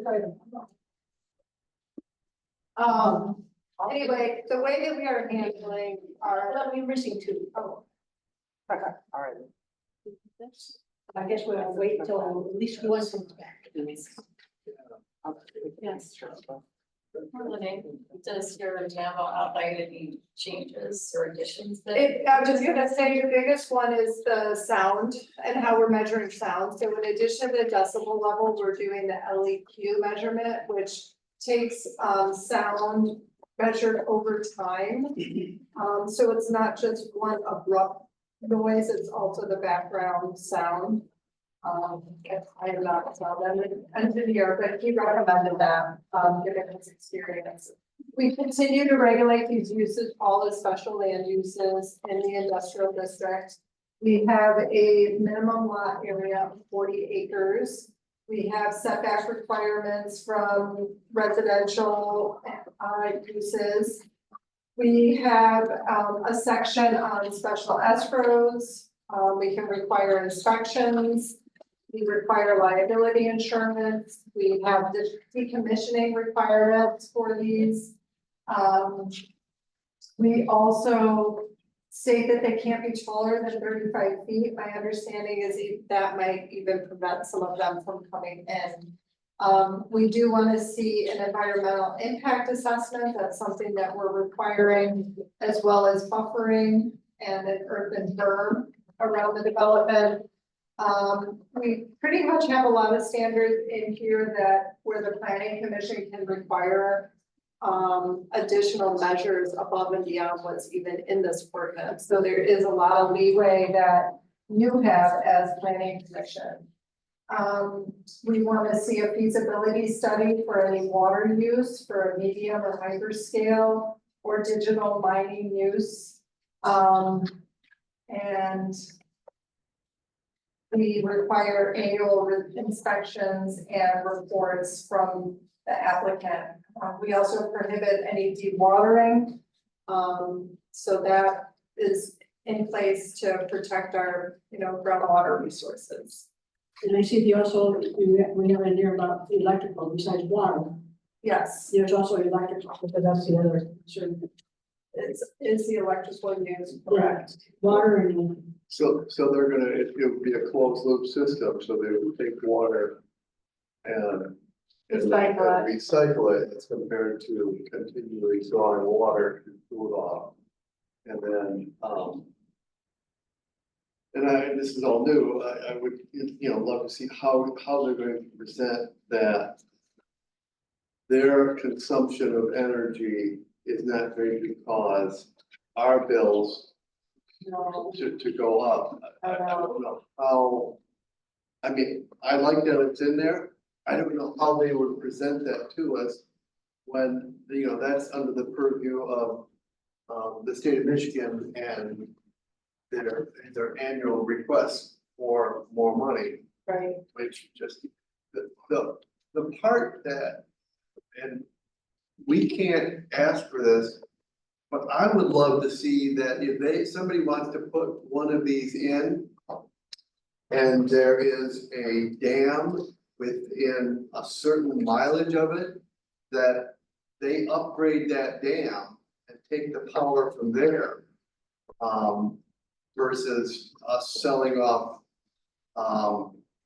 the current dams to an organization that could go belly up with the first break. But but I think this is as much as we can do.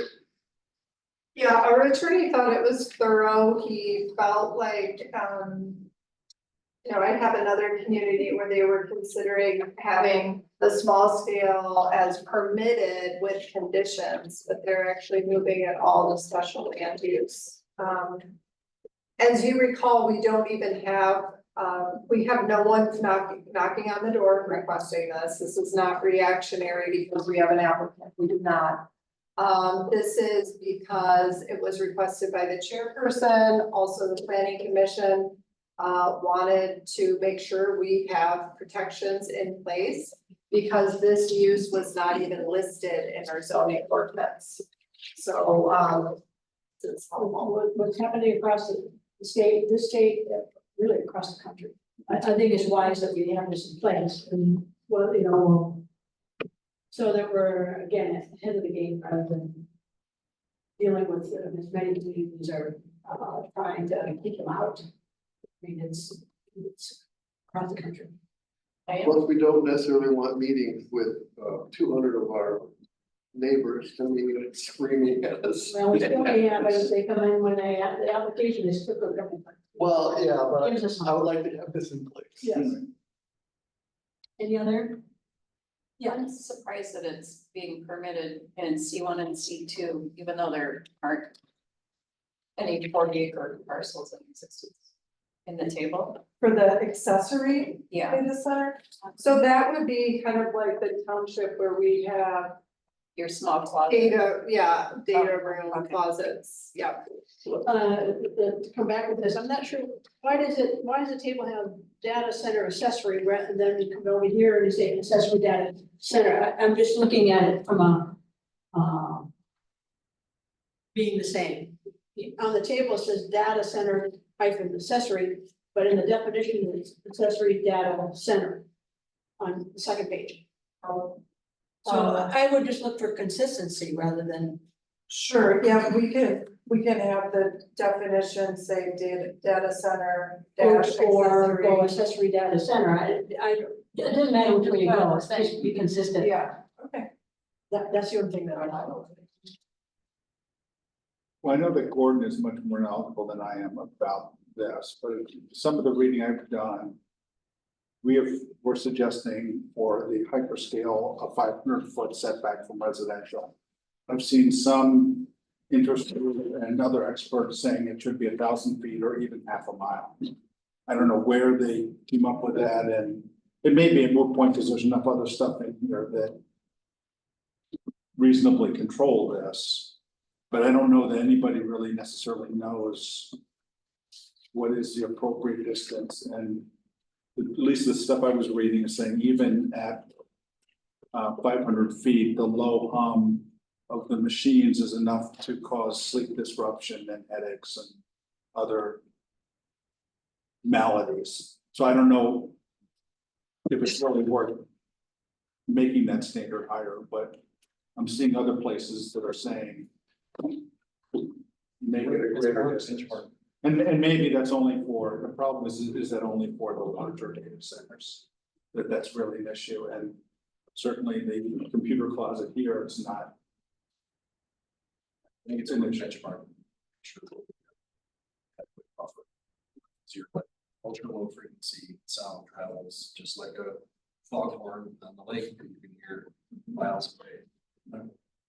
And I agree. But I don't know, I don't have any individual knowledge of that. Just I stuff think that I'm reading. I would agree with Gordon is that we need to keep track of it and in fact, as more of these centers become operational more and more, and there's an issue that we can come back and change it.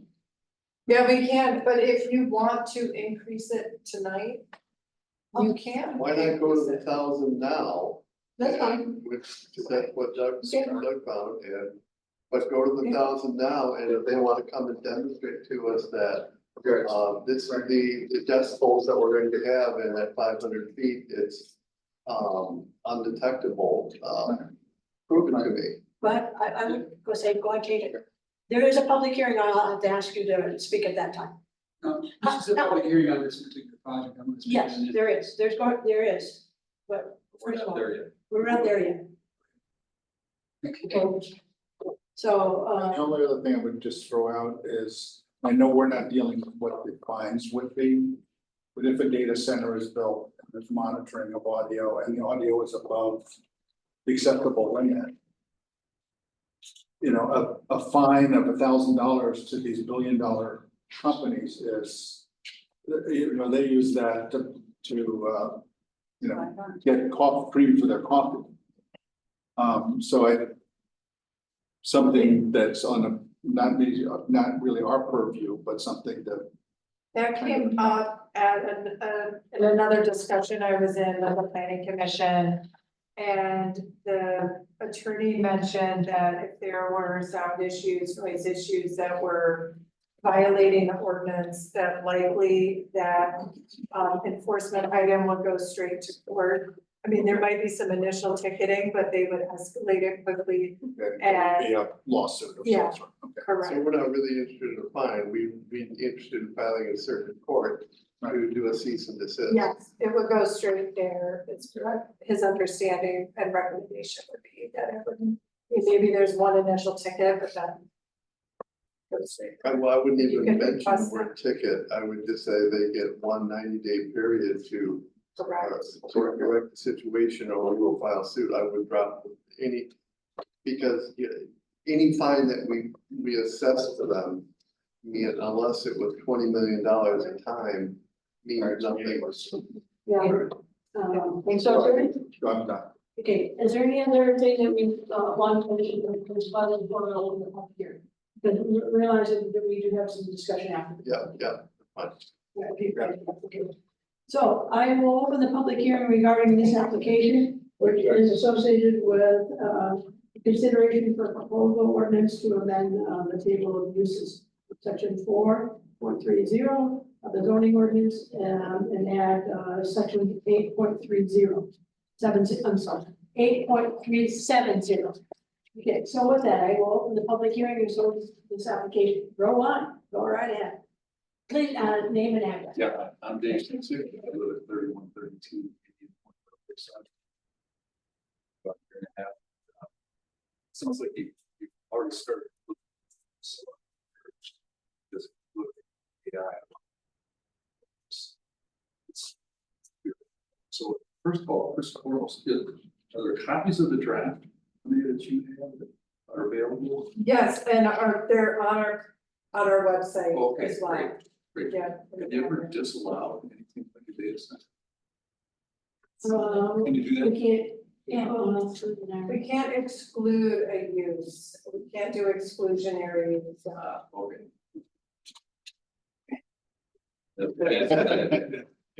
There's a whole lot of reasons I heard why you want to box them out of doing certain things. Consumption of water, only about recirculating water and not something. Hopefully we have experts that will get this information. Is that fair to say?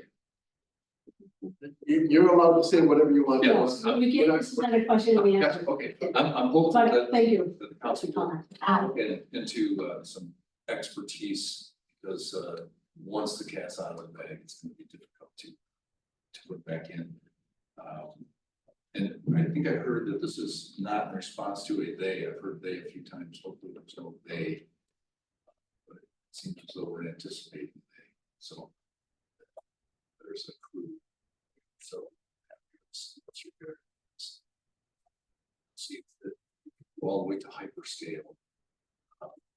Some of the things that I've seen where there are scales, it's not anywhere near what's up. So that's my 2 cents worth here. One other implication is they require thousands of industrial sized backup generators for the power.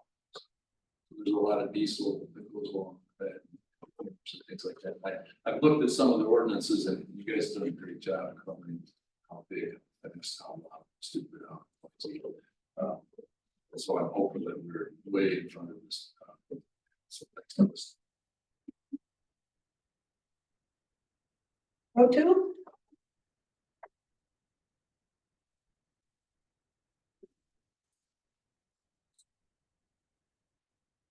Well, if you're thinking over your head on these kind of mini projects. Okay, I'm gonna have to ask. Dale Harrison, 31. 60 cents. Can you hear me okay? Yeah. This is, almost beyond comprehension, taking on. I've looked at this issue for a couple of years, and it's complicated, way more complicated than the initial draft, which I think is a good idea to have a draft to start in the process of review. But this is woefully inadequate. They will barnstorm this, and you will have people coming in here, you're gonna have to increase the parking lot, which is already too small. But 80% of the people in this country are opposed to these, residential or in their neighborhood, period. 80% of the people